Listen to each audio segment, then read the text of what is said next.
ito yung kunwari Earth, tapos ito yung Moon. Yung minsan, yung mga eclipse talaga yung nangyari. Pero bira lang nagkaroon ng ganun. Yung ito naman, yung parang pag yung shadow ng Moon nakapunta sa Earth, hindi solar eclipse. Tapos pag yung Moon naman nasa likod naman, pag yung yung Moon nasa likod na siya ng Earth, hindi, tinatawag na siya lunar eclipse. Yun ba yun? Oo, lunar eclipse ang tinatawag pag sa yung pag yung Moon nasa likod na siya ng Earth kasi yung Earth yung liwanag kayo ng sun, parang naharangan ng Earth.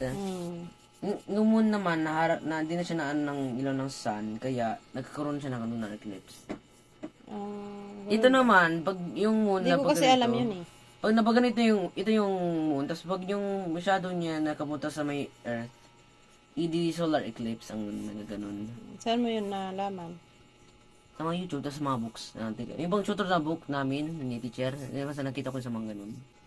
At minsan, mama, yung ilaw naman, yung face naman ng moon, nagiging iba-iba siya pag umikot yung moon.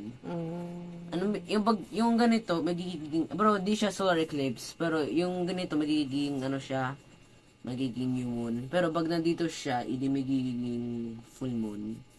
Dito naman, magiging half moon, tapos dito naman, magiging, basta ito, first quarter, tapos dito, last quarter.